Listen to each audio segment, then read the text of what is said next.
খারাপ। আচ্ছা রচনা যে এদিন কটা দিছিলাম? 3টা। হ্যাঁ গুড, এই হলো আমার একটা ভদ্র ছাত্র। সাব্বাস। ভদ্র ছাত্র এর দ্বারা দিতে পারে, এতে ভালো ছাত্র হয়ে যায়। এই আপন প্রথম রচনা গরুর রচনাটা ক। গরু রচনা। স্যার, গরু হচ্ছে আমাদের একটি গৃহপালিত প্রাণী। গরুর 2টি পা আছে, একটি লেজ আছে, কিন্তু গরু 4টি পা। গরু দ্বারা আমরা হাল চাষ করে থাকি। গরু আমাদের অনেক উপকৃত একটি প্রাণী। তবে রাখাল ভাইদের প্রতি আমাদের একটাই অনুরোধ, রাখাল ভাইরা গরু চড়াতে চড়াতে নদীর পার নিবে না, কারণ নদীতে রয়েছে একটি ভয়ঙ্কর জন্তু যার নাম কুমির। আর কুমিরের 4টি পা আছে, একটি ভারী চোয়াল আছে, যার দ্বারা গরুকে খেয়ে ফেলবে। তোর কইছি আমি গরুর রচনা কইতি, তুই কুমির আইলো খেলিগে দিকে।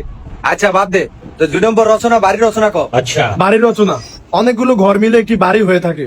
একটি বাড়িতে 10-12টা ঘর হয়ে থাকে। বাড়িতে শৌচালয় থাকে, রান্নাঘর থাকে, বাড়িতে অনেক মানুষ থাকে। তবে বাড়িওয়ালা ভাইদের কাছে আমার একটাই অনুরোধ, বাড়িওয়ালা ভাইরা নদীর পাড়ে বাড়ি করবেন না। রাতে আপনারা ঘুমারে কুমির আপনাকে টেনে নিয়ে যাবে, কারণ কুমিরের রয়েছে 4টি পা, একটি ভয়ঙ্কর চোয়াল, যা দ্বারা আপনাকে খেয়ে ফেলবে।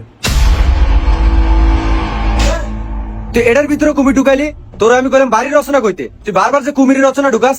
আচ্ছা এবার 3 নম্বর রচনা ক, নবাব সিরাজউদ্দৌলার পলাশী যুদ্ধের রচনাটা ক। এবার থামো, কেমনে কুমির ঢুকাস। পলাশীর প্রান্তরে নবাব সিরাজউদ্দৌলার সাথে ইংরেজদের বাহিনীর লর্ড লাইভের সাথে যুদ্ধ ঘোষিত হয়, এবং সেই যুদ্ধের দায়িত্ব নবাব সিরাজউদ্দৌলা মীর জাফর আলীকে দিয়েছিল। আর সেই যুদ্ধে নবাব সিরাজউদ্দৌলা 53,000 সৈনিক নিয়ে ইংরেজদের 3,000 সৈনিকের কাছে পরাজিত হয়, কারণ নবাব সিরাজউদ্দৌলার যুদ্ধের সেনাপতির দায়িত্ব মীর জাফর আলীকে দেওয়া মানেই খাল কাইটা কুমির আনা।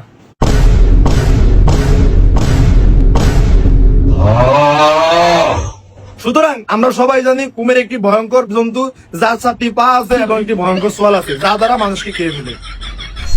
দেখছো তুই জানোয়ারে এটার ভিতরে কুমির ঢুকাইছে। এটা কি কুমিরের রচনা রে? বাইরে বাইরে বাইরে, কাম ধরে ঘরে থাক।